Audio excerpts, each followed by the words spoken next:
You know, I was playing around with the camera. My first camera I got when I was 8. I had like a little, Super 8 camera when I was 10. Super 8! And I was making little videos. I'd go to summer school. I was like super cleaner. I was making these little things. But in my family, like immigrant family, that was like hobby stuff. Of course. I was going to be a doctor. I went to Europe and I started having these weird dreams. Like they were very, very dark dreams. And I saw a film by Peter Greenaway called A Z and Two Knots, where these images of my dreams were there. I thought I have to go into filmmaking because I want to be able to get my head on the outside. So I called up Sandra. She picked up the phone. She was actually at a Korean spa getting a massage when she picked up the phone. She goes, I have to take this call. Yeah, because she'd been thinking about me for some reason. She had just stepped off of Grey's Anatomy after 10 years of being Christina Yang. I had no idea, and she fell in love with the story. You know, it's like pro-peace, pro-girl, pro-art.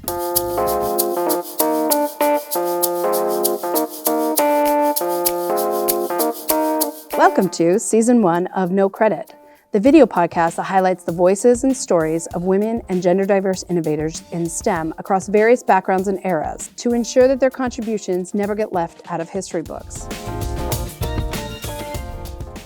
Hi, I'm Zeynep Güler-Tak, Z for short, coming to you from the unceded territories of the Musqueam, Squamish, and Tsleil-Waututh nations.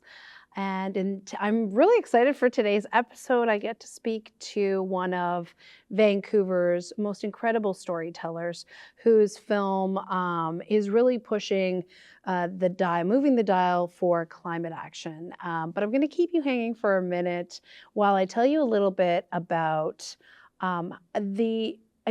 I know we are very aware that the Indigenous communities have a very important relationship all across Turtle Island with the land. And I would love for you to look up, and I want to get this right. I would love for you to take a look at, I was doing some research, and Coastal First Nations Great Bear Initiative. And what this organization is, it's a collective of 9 BC First Nations communities, and they support climate action, conservation, creating jobs in this space, and really protecting the Great Bear rainforest. I think they're a really important organization to check out. Just look them up and see what they're up to these days. I would highly recommend it. In this episode, we spotlight our planet and the contributions of Eunice Newton Foote, the first scientist to demonstrate the greenhouse effect in 1856. In her lab, she showed how carbon dioxide traps heat, resulting in global warming. Years later, Irish scientist John Tyndall conducted a more complex experiment confirming the same effect, and he was the one who received the credit for this discovery, with even a lunar crater named after him. Newton Foote, despite her pioneering insights, was lost to history until her story was uncovered by an amateur historian years later. All right, so hello everyone. We are here with one of Vancouver's critically acclaimed filmmakers, Ann Marie Fleming, whose recent movie, Can I Get a Witness, which I've seen 3 times so far and will be watching many more times, just premiered at the 2024 Toronto International Film Festival, TIFF, and has been making its rounds around the world right now.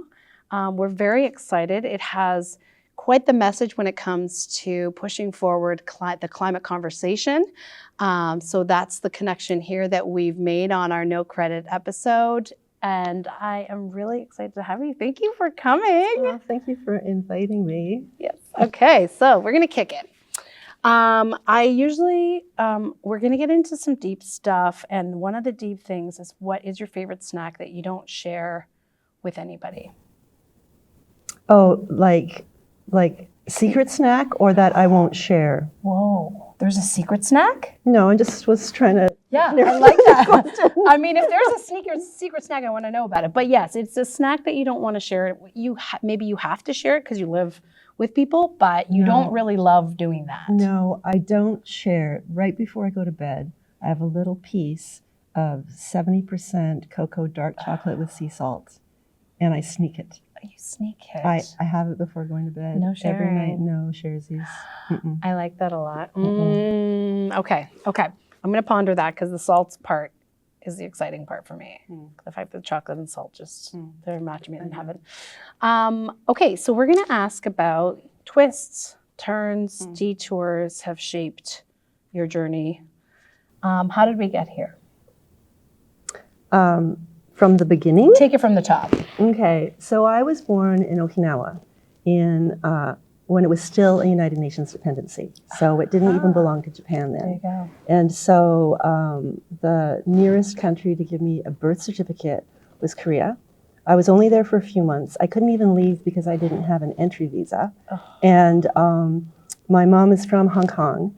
She's, her family, like my great-grandfather was a traveling Chinese vaudevillian acrobat and magician. Whoa. My grandmother, who I was very close to, was in his act, but we didn't really talk about that because it's kind of the bourgeois ascendancy thing, I guess. So she married a doctor. So it was doctors, doctors, doctors. That's all I heard about. And my dad is from Australia.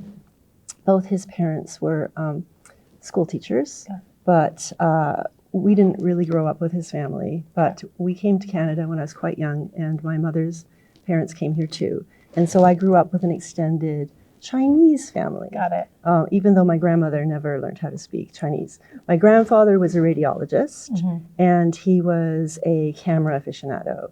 And he came from sort of society in Hong Kong. Right. So he felt that class kind of transcended race in some ways, you know? Sure. And same thing on my grandmother's side. You know, her father had married an Austrian woman in 1908, you know, and he's this like long-haired, braided circus performer. And also, because he was famous and fabulous, that also allowed him to transcend race in ways, you know, and he presented this, you know, East-West show everywhere he went. Sure. I didn't learn about any of this till I was in my 30s and doing research about it. Oh, no way. But I think in terms of my filmmaking, yeah. I've always been interested in people's stories and people's histories, Sure. you know, because even myself, I'm mixed race, but a lot of people don't know that, right? Like, and we all have stories, and you have to ask people what their stories are. Absolutely do. And my grandfather always had photographic and video equipment around. So like, I think, you know, I was playing around with the camera. My first camera I got when I was 8. I had like a little, you know, Super 8 camera when I was 10. Super 8! You know, and I was making little videos. I would go to summer school. I was like super keener. I was making these little things. But in my family, like immigrant family, that was like hobby stuff. Of course. I was going to be a doctor. Of course. And unfortunately, I couldn't pass calculus. And that was kind of essential, isn't it? Not to be a doctor, but to get into medical school. Right, that's it. And can I ask, what was it about calculus that would just...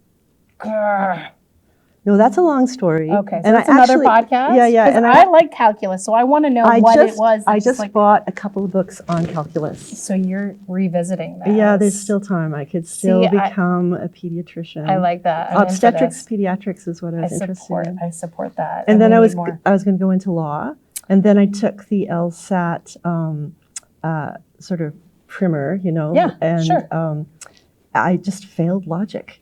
Like multiple choice logic. Apparently, it's good that I'm not a farmer. It's all on agriculture. Couldn't do it. And so then I took one film class, but I didn't really like the whole film vibe. Okay. And I wanted to go into creative writing, but they thought, you know, I should live life before I try to write about it. Oh my. And so So you just keep hitting all these I'm an English lit honors grad. Got it. I'm sort of a minor in theater. Okay. And in some ways, yes, it's true, they're the only people who would take me. But I am a very proud liberal arts grad, and every day of my life, I use it. Okay. I use my critical thinking, I use my writing, I use my appreciation of literature. I know how to do deep dives. So. And you're going to get back into calculus, and so there you go. Well, and sorry, I'm not finished.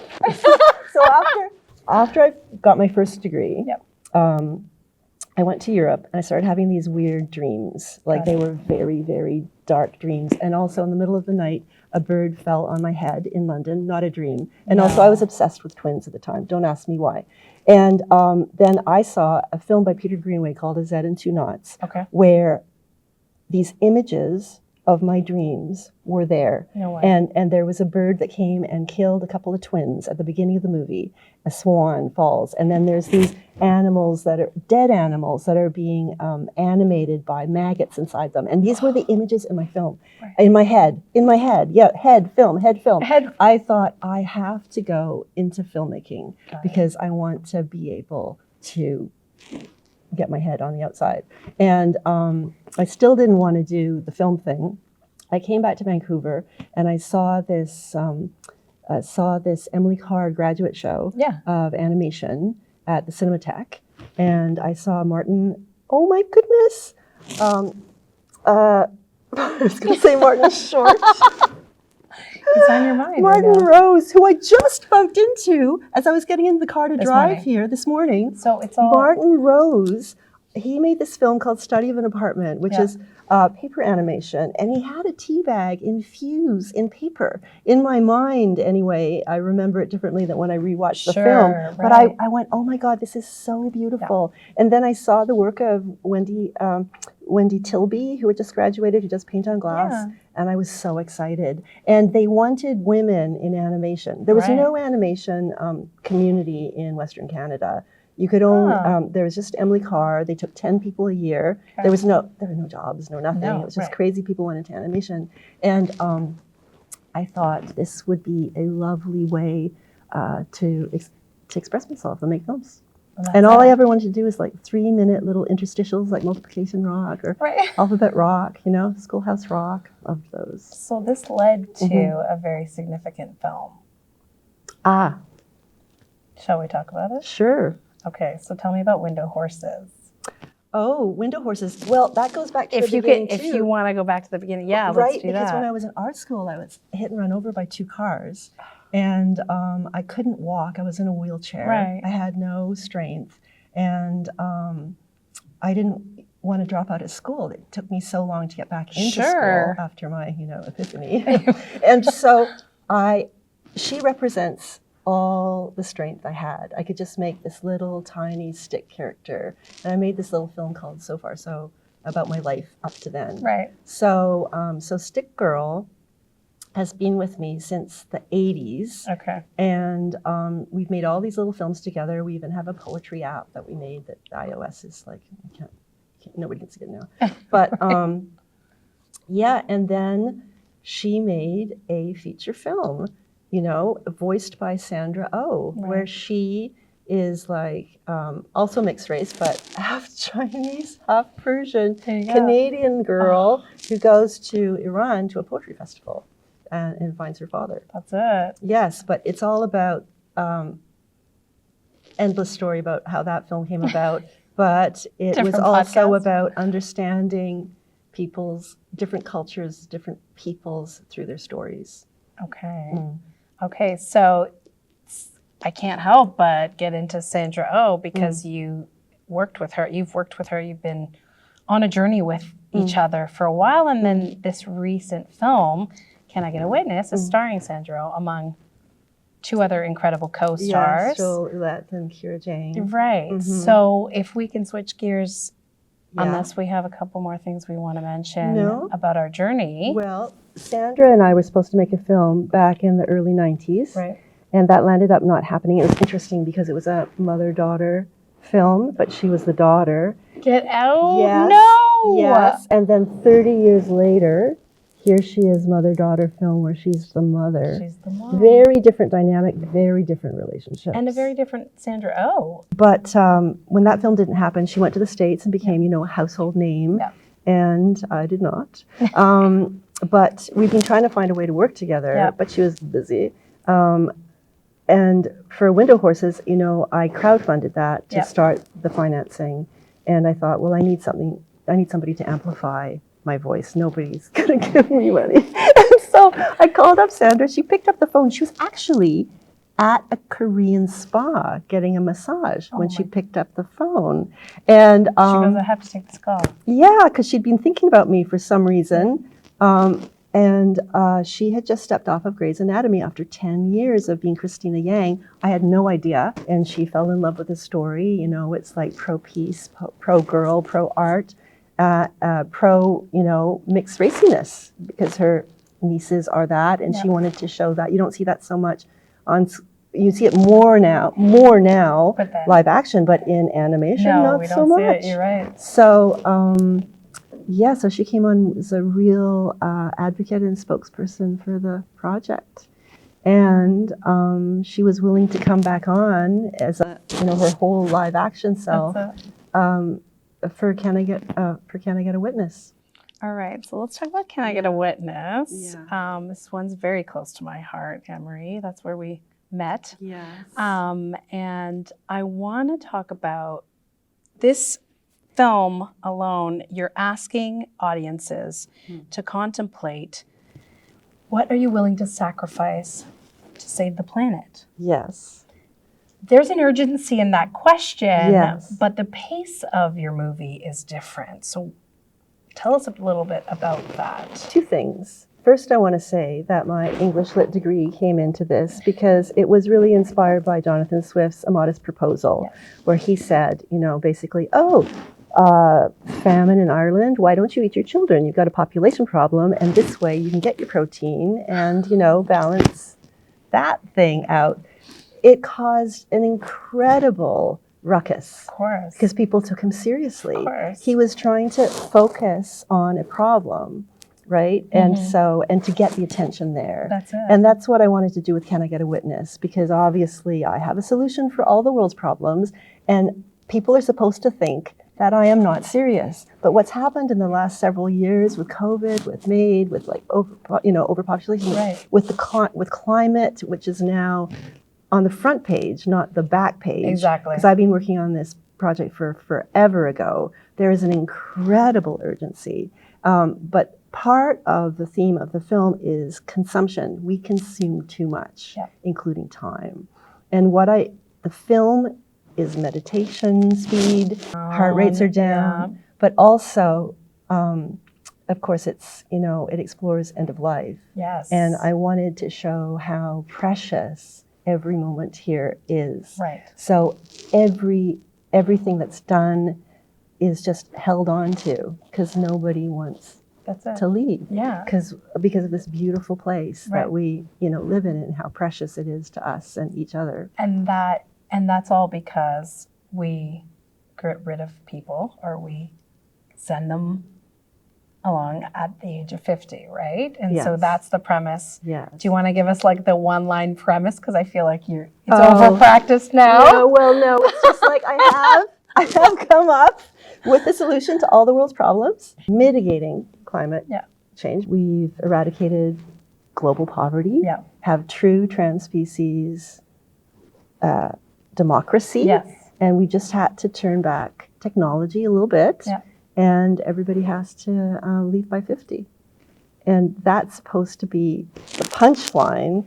But when you look back historically, 100 years ago, 150 years ago, that was pretty old. It was. And in some parts of the world today, that's still life expectancy. Oh, yeah. So it's not far-fetched. It is the fable. It falls under fable rather than dystopian thriller. It's not dystopian.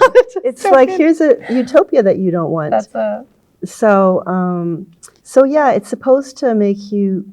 It's supposed to make you think, but I don't want. That sounds so. More like it gives you space to think. I like that. Yeah, I like that. Gives you space. I felt the pace. I felt my breathing really settle when I started watching when they're on the bikes, and highly recommend. Please find a way to see this movie. I know it's coming. So please, Can I Get a Witness? But that just it was like meditation. What about when Sandra's in the field? Oh my God, she actually does a whole meditation. She's just breathing. And if you see it in an audience, if you have that ability to see it in a crowded audience. Please go to the theaters and see this. Right? Like, there's not a breath. There's not a breath. All you hear is that one breath. That's it. Oh, yes. And this is not a popcorn movie. Imagine? I tried to eat popcorn, and I was like, this is not going to work. I'm just going to put this down. It's not a popcorn movie. It's one of those movies where you really have to just listen. More liquids. And liquids. I love that. Yeah. Okay, so I'm going to switch gears now to I got you to do some homework. We are paralleling in this episode your work with one of the contributions or the lost, erased contributions of Eunice Newton Foote, who was the original person who discovered, scientist who discovered the greenhouse effect. At the time, it was called the greenhouse effect. It's now greenhouse gas effect. A dude came in, another scientist, and he was like, oh, I found it. Oh, I found it. And they named a crater after him. This is not an abnormal story. I feel like this is a story we know very well. It doesn't only happen in the STEM fields. It happens a lot. So yes, she's Eunice Foote Note. Yes. Foote. Oh, nice. Nice. I like that. Thank you. I like that. Okay, so can you tell us, I threw this homework on you. Yeah. How did you feel, or what are your thoughts on this erasure? I don't think it's unusual, and I don't know if it's, I would even call it erasure. It's like there is no acknowledgement in the first place. Right. Oh, that's a good point, right? Yeah. It's not a, we're going to cover this up. That's right. There wasn't It's not even like a revisionist history. It's like there's no history. That's a great but point. There it is. Right. I hate to do, I don't want to talk about gender in this way. I know. But to experience, like, lived life as a woman, not for everybody. Sure. But a lot of us have been in a situation where you're in a room with people. And we're just going to say people. And you have a great idea. Yes. And it is ignored. Right. And then the person sitting beside you, whoever they may be male, will repeat what you just said, and it will be applauded. Right. And it's like, but I just said something. Like, am I like the whisper? Yeah. Right? Am I the whisper? Oh yeah. Right. So I think we all know that, and I think that that's sort of the microcosm, and then you have this systemic, thing. Like, I mean, I'm sure there are people who know Eunice Foote. Yeah.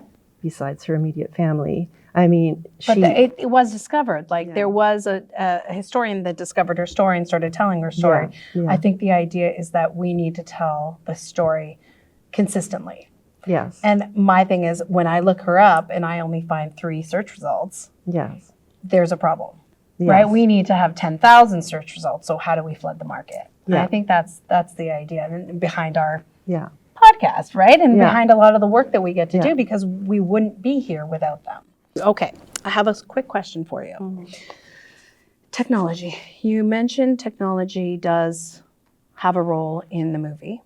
And I know that you and I have spent car rides talking about technology and how it's shaping our world and how it's shaping filmmaking. Where are we at right now? How are you feeling about technology? Big bad? Is it big bad, or is it I'm doing this? Both. Right. Obviously. Right. The potential is so exciting as a tool for artists, especially. Yeah. It's interesting because, my great-grandfather, Longtime Sam, I'm trying to do an animated film about his life now, because he was a vaudevillian. Yes. And I'm doing a film like happens in the 30s where vaudeville is being displaced by technology, displaced by movies. Ooh. And so it's like this is another technological cycle on a completely different scale. And, I'm interested in the arts in particular, but obviously it has huge ramifications. Sure. And in the UK, they've got these little robots that deliver they're so cute. Yeah. They're these little boxes. Have you seen them?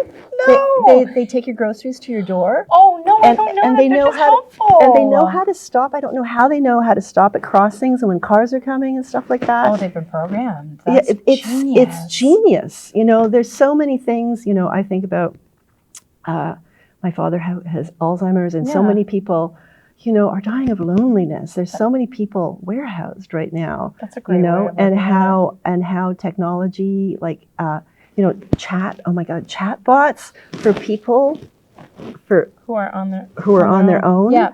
Like go to sleep, and apparently you can do it in your voice, record some things in your voice, and aging mother and maybe she's somewhere else, she can hear you say, okay, it's time for us to go to some bed. Comfort. Some comfort. Like that is amazing. I know, it is incredible. Yes, people will lose jobs. Lose jobs, but that's how our innovation has happened. Yeah. So we're gonna have lose jobs and we're gonna gain jobs in other areas. So that's my perspective. Yeah, Obviously, it's interesting because we're all trying to figure it out, and there needs to be regulations. And it's funny because we're regulating what we don't even know. By the time they have a regulation, things have gone so much beyond that. Yeah. Like I have no answers, but I know that it is here. It's here. And so I would like to not be afraid to play with it.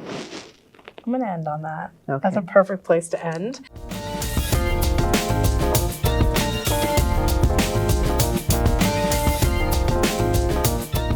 So this segment, our Up Your IQ segment, is kind of where we get some layman's terms on some of the things that we're curious about. And with Ann Marie, we're specifically curious about the role of a director in a film, in a feature film. And then maybe we can even talk about an animation, because that's a very unique type of directorial role as well. So first, let's talk about in a film. What does your role look like? What does your day look like? What does your year look like? Oh, wow. That is so complex. I mean, I write and produce and direct. Yes. So I liaise really easily with those different departments. Yes, you do. And I do mainly my own work. So, in my non-film life, I give a lot of dinner parties. And I don't want to be reductive in any way, because I think a director is such hard work and takes so much prep, and you have to know everybody's job and know what they can bring to a moment. Yeah. And for me, animation is no different than live action. Animators are like working with very slow actors. But they are creating the characters through movement, through that feeling, through that emotion, that, physicality. So, you have to make sure that, these are soft skills. Yeah. That everybody feels safe, everybody feels welcome, everybody feels valued. Yeah. Obviously, that is not possible to do 100% of the time. No, sure. There's always issues because film is people. Yes. Soylent Green is people. Yes. Film is people, so your biggest job is to make sure that you've hired a group of people together. They all have their talent. They all have their skill. Is to allow them to do that and to steer the boat. Because at every moment, there's a million decisions that have to be made. There are things that do not go precisely how you think they are. What will this decision make down the road? That's it. And so you just have to make sure that you're still going in the same direction. Every movie is a miracle. Like every movie is a miracle. Yes. And a movie that still has the heartbeat of what it started off with is like, it's harder than you think. Sure. And you're bringing that heartbeat because you're the writer, you're the director, and you also produce. You can see the whole ecosystem too. So that heart is you, right? And so how do you carry that and also compartmentalize that? Right? You know what I mean? I think it's because, and that's why you have to be so careful, or at least I do, like what you spend your time on. Sure. Because it's a deep dive, it's a huge commitment, it's a long period of your life. Right, you're pouring and you have to keep that passion up. And so it's kind of interesting, though, because no matter how tired you are, then it begins, and then you have all of this energy, even if it's energy to overcome an obstacle, or whether you're just in the flow, which is magic. It is magic. And doesn't matter if it's animation or live action. When there's actually synergy between people, there's nothing like that. No. And it's hugely buoying. It is. And so I don't know. It's like this interview. There's nothing. I hate interviews. I hate them. And I don't ever know what I'm going to say until I actually hear it out of my mouth. Yes. Right. And but then as soon as I I get to talk about ideas that I care about. Yes. And like, you know, on a film set is like, no matter how difficult it is like, what a privilege. Oh, yeah. And you know, my films are always about ideas. I get what all of these people to help me tell this little story. I better care. Right. I better care. Otherwise, why would anybody else care? Well, Ann Marie, I was on set for your film, Can I Get a Witness? Your care was extended to the feeling on set of people knowing that they were doing something really big and they were doing great work. People were smiling. And even when it was challenging, they were like, we can get through this. And I was like, this is all the horror stories we hear about Hollywood. Yeah. It didn't live on your set, or it didn't live in the extension that like how you impacted people's families and their loved ones. Because I'm obviously, my husband was the producer, a line producer on this. And so that was something that I noticed, and you set the tone for that. So that, you know, no pressure, but that's pretty remarkable to have poured everything into that. I'm pretty chill on set. Yeah.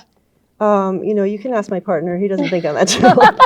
They never do. They never do. We think we're chill, but I think that it's true. It really is a top-down thing because film is so hierarchical. Exactly. Unfortunately, yes. That's the thing that steered me away from it. So it really matters. Like, you can't freak out. No.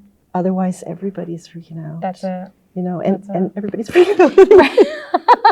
They are, because they want to do a good job. Yeah, and they're so talented. And what was such a great pleasure, besides the fact that I do love the film, I love the film. Yeah.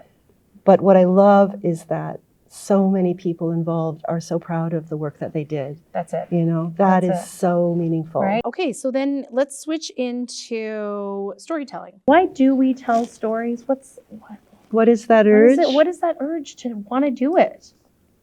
I don't know, because I know that in my family, for example, and I think a lot of immigrant families, people don't tell stories unless, you know, you're Irish, because a lot of people are trying to get away from things. Interesting. You want to leave the bad times behind. We want to look forward. Yeah. And a lot of people don't want to talk about painful pasts or what people are going through. I love pain. I mean, I really feel that it's important to share. Right. And like I'm just one of those people that it's always talking. I have a million things to say, and I'm interested in other people's stories. And like I said, I think it's partly because I come from such a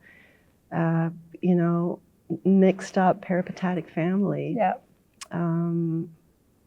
Yeah. And I guess I'm kind of a sociologist. I want to know why people do what they do. Right. I want to know the larger context. That's it. And you're able to explore that through your work. Yeah, because it's often mysterious. Yes. You know, and there's, it's not cause and effect all the time, but often it kind of is. Yeah. Is it ever? Ann Marie, I like to say that the movie Can I Get a Witness really pushed the climate conversation forward. It was it was kind of helping the movement. And I think obviously your urgency we talked about, but what kind of research went into, from a climate perspective, what kind of research went into making a movie like this that has such an impact on that conversation? Well, I don't want to be glib by saying I did a lot of research. Please do. But once again, walking into a world, I didn't start off as a climate activist. I started off as maybe climate curious in some ways. That's a great way of putting it. And so I just started reading everything. Yeah. And I thought, well, this isn't a polemical film. I'm not proselytizing. You can come into the film with what knowledge you have. Yep. And you can go further, or you don't have to. Mm-hmm. I've got the website canigetaWitness.ca, which has this little climate calculator on. Uh-huh. And so, this is just really baby, like it's baby, right? But I just wanted to have a graphic to show our impact. Sure. And so you can go and look at much more interesting stuff on the web. There's some great stuff. But it's I really do think that as an individual, like people feel helpless. They feel hopeless. Yeah. There's like this anticipatory climate grief, you know, that a whole generation has. And it's like, I want people to feel that they have agency. And because there's a lot of us, there's 8 billion of us, there's going to be 10 soon. Yeah. Most of us live past 50. And so you think about time, over time, everything that you do every day has an effect. And together, we have a big effect.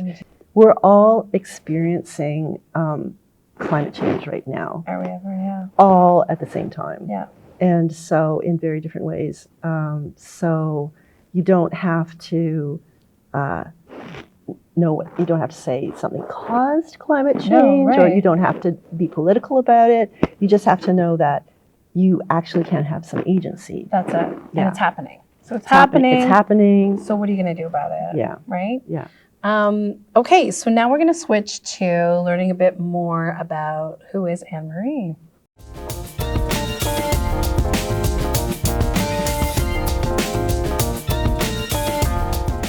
We're going to ask first about your morning routine. What's a rough morning routine that you rely on to kind of keep you moving? It's true. Like my whole life, I've basically been self-employed. Yes. Right. So I think it's really important to have structure. Yes. Otherwise, you get depressed. Yeah. Right. It goes. So right now, like I've got a little, and I'm not a big exerciser. Right. Right. So I don't. It's not like I go to the gym or anything like that or play sports. But I get up in the morning. I've had a lot of back and neck injuries, from getting run over and stuff. Yeah. So I get up around the same time every morning, sometime between 7 and 8. Sure. And have some tea. I get up. I do a little 7-minute stretch and strength program for balance and little lubrication, a little isometric, a little thing. Check my emails. Yes. Right. So you get into it. Do you prefer that you don't want to, like, are there days where you're like, I don't want to get into it, I want to do creative stuff first? Going to write, or I want to... Before checking emails? Yeah. Do you ever? No. No! And because my partner is, like, unfortunately, super news junkie. Yeah. This is so bad. I often start my day with news now. Oh, see. I don't listen to it, and I don't watch it. Right. But I do But scroll it. through. I scroll it. Doom scroll. Yes. That's a tough one. That's a tough one. But at night, I like to watch Graham Norton snippets. Yeah. Or comedy things. Graham Norton's the best. I have to watch a little bit of comedy before I go to sleep. I think we should all watch comedy. With my chocolate. Yeah, with your chocolate. Yeah. Tied it back to the chocolate. And you know what happens if I watch those things? Like if I laugh before I go into bed, I don't get nightmares. Right. So the nights where you didn't laugh, where you didn't have that chocolate, That's right. you're going to get the nightmares. Chocolate. This is a routine. This is a routine. True. Why do you love what you do? Like I'm lucky that I have something that usually gets me up in the morning and that I want to do. I'm totally blessed, and I'm also blessed that I love my films. You know, We love your film. we're all critical. We're all very self-critical, but I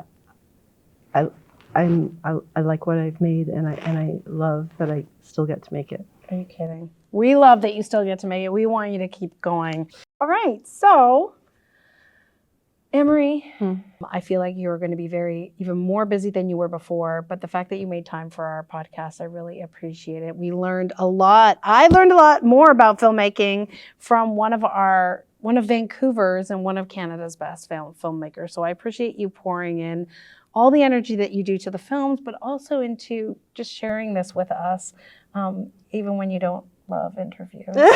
So I know. Thank you, Zainab, and thank you for your passion, your energy. I was persistent, wasn't I? And your support. Really appreciate it. Of course. We want to see more of these films. We want you to keep doing what you're doing. You're pushing the conversations forward. You're an ideas person, so the more ideas that are going to push us forward are going to make us better. And it's an action, right? It is an action. It's an action, and so I'm aware, but this film is my action. Okay, so take action, please. If you're going to take something away from today's episode, please take action. You have the ability to do it. You have the responsibility. It's for all of us, and we can make a difference. So thank you so much. And thanks for joining us for season 1 of No Credit.